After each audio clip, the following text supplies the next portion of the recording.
천세, 우희, 미리, 정화샨, 한수부계. 천세는 네, 옛날, 즉 올해라는 네, 옛날, 옛날 예적할 때 그 옛날을 의미하고요. 올해, 우희는 네, 우희읒 플러스 의입니다. 의는 저번에도 설명을 했지만은 의는 관형격 조사라고 예전에 설명해줬어요. 네.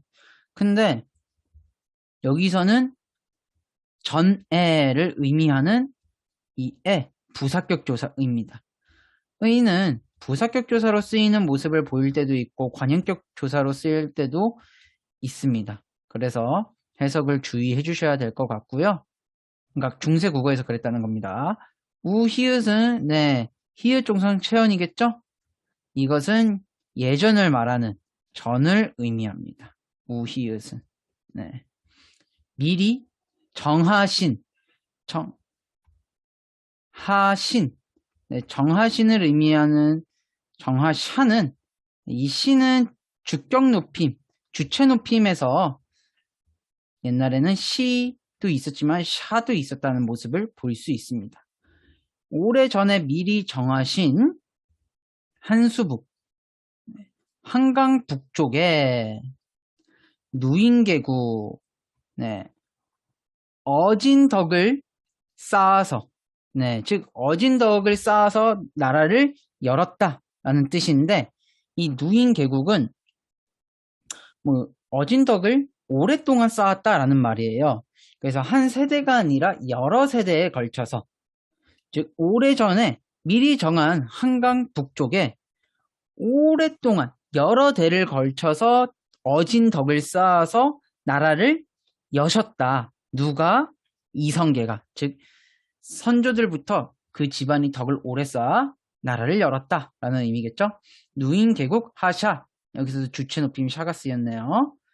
네. 그렇게 해서 나라를 열었기 때문에 네, 복년이 왕조의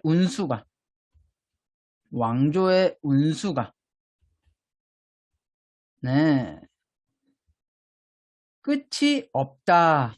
그러니까 왕조의 운수가 넘친다 이 말이에요. 이 조선은 운수가 끝이 없어. 네, 그 말입니다. 네. 근데 여기서 볼 수 있는 것은 일단 얘는 끝을 의미합니다. 끝. 그리고 여기서 시는 주체 높임, 선어말어미 시입니다. 이렇게 샤로 쓰일 때도 있지만 시로 쓰일 때도 있습니다. 주체 높임, 선어말어미가 시랑 샤가 쓰인다는 것을 볼 수 있고요. 이어서 살펴보겠습니다. 성신이, 네, 어진 임금을 의미합니다. 훌륭하신 임금이 이으셔도, 네, 있다는 우리가 있다. 그러니까, 네, 성을 잇다. 나의 의지를 이어받다 할 때 그 있다를 의미합니다. 그러니까 훌륭하신 임금이 이으셔도 나라를 이어받아서 정치를 하더라도 이으셔도 주체높임이 쓰였고요. 경청긍민 하늘을 공경하고 백성을 네, 보살핀다. 즉 신을 항상 숭배하고 백성을 사랑으로 보담아서 정치를 하셔야 더욱 굳으시리이다. 이거는 굳습니다. 굳다라는 의미입니다. 네, 더욱 탄탄해진다 나라가.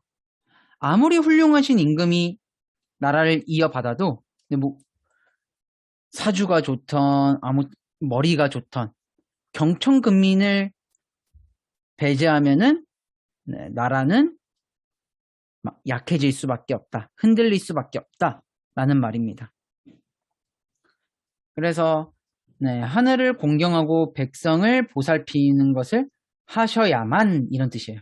더욱 굳습니다 해서 네, 이 아는 당위의 의미를 의미합니다. 무조건 그래야만 한다를 의미합니다. 그리고 여기서 시는 네, 앞에서 봤던 주체 높인 선어말 어미인데 이 이가 조금 중요하겠죠? 이 이는 옛 이응이 붙어 있는데 이 이는 바로 상대 높임 선어말음이에요. 오늘날은 주체 높임 말고는 선어말음이로 높임 표현을 나타낼 수 있는 게 없는데 옛날에는 이로 상대 높임도 선어말 어미로 표현할 수 있었습니다.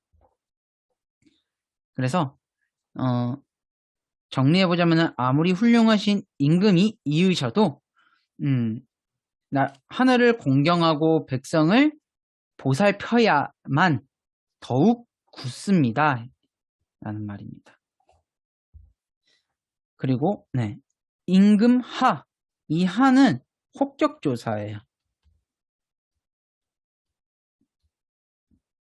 혹격조사는 부를 때 쓰는 조사인데요. 뭐 이런 거 철수야, 영희야, 경근아처럼 이야, 아에 해당하는 조사입니다. 누굴 부를 때. 그러니까 임금이시여를 의미하겠죠. 근데 임금이시여인데 이 하는 존대의 의미가 있어요. 높은 사람한테 쓸 때 아무한테나 뭐 철수하 이러진 않아요. 높여야 될 사람한테. 그래서 임금이시여 아셔야 합니다. 라는 아소서 이 말이에요. 아소서. 이제 여기서 꼭 다시 한번 말할 게 있는데요. 이 부분이 난해할 수 있어요. 그래서 이걸 설명하기 전에 어떤 배경 지식에 대해서 한번 설명을 해볼 건데요. 즉 낙수라는 곳에 중국이 그 황하강이 바로 낙수래요. 그 어떤 지역을 의미하는데 그 지역에 우나라라는 나라가 있었나 봐요. 그 나라가 여러 세대 동안 나라를 열심히 어진 덕을 쌓은 사람들이 이제 선조들이 어진 덕을 쌓아서 나라를 운영했기 때문에 나라가 번창한 거예요. 근데 한 임금이 이제 어떤 세대로 와서 성신이 또 훌륭하신 임금이 이어받으신 거예요. 근데 그분이 사냥을 간 거예요. 사냥을 갔는데 한 3달 동안 돌아오질 않았대요. 그냥 논 거죠. 사냥이 너무 좋아서. 그렇게 돌아오니까 자신의 왕위가 위태로워졌다. 즉 쫓겨났다. 라는 중국의 고사가 있습니다. 그래서 이건 그 중국 고사를 의미하고요. 고사를 인용했다. 그래서 고사를 인용했다라고 볼 수 있고요. 낙수해, 즉 낙수의 산행, 사냥을 의미합니다. 사냥을 가셔서 하나빌은 한 아비 플러스 리을인데요. 이거는 목적격 조사입니다. 한 아비는 할아버지가 될 수 있고요. 더 나아가서 선조가 될 수도 있습니다. 즉 어진 덕을 쌓은 앞에 선조들 혹은 할아버지를 믿고 안 돌아온 얘기였죠. 그러니까 한 아비를 믿으시겠습니까? 이 말입니다. 믿으시겠습니까? 즉 아무리 너가 성신이어도 낙수에 사냥 가서 선조 믿고 이렇게 놀았던 왕처럼 너도 선조 믿고 정치, 경천금리 안 할 거냐? 이런 말이에요. 그러니까 정리해보자면은 임금이시여 아세요?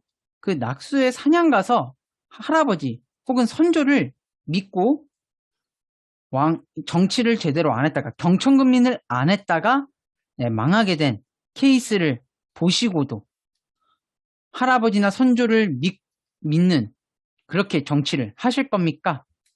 그래서 뭐 다르게 정리하자면은 아무리 훌륭한 임금이시어도 경천금리는 해야 된다. 앞에서 말했죠.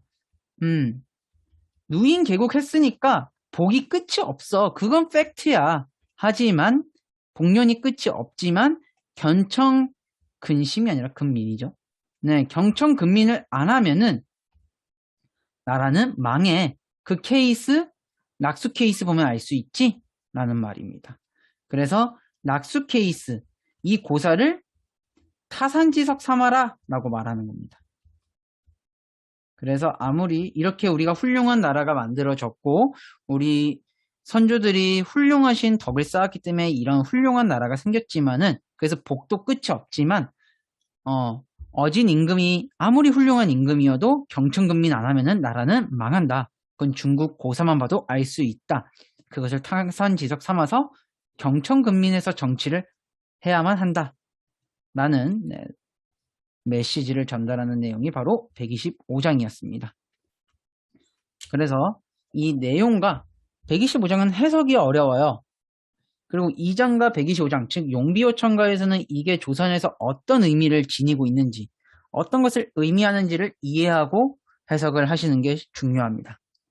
따라서 일어나시기 전에 해석을 한번 해보시고 그 다음에 문법적인 요소들, 놓친 부분이 없는지 살펴보시고 그 다음에 복습한 다음에 문제를 푸실 수 있으면 좋겠습니다. 네, 그러면은 수고하셨습니다.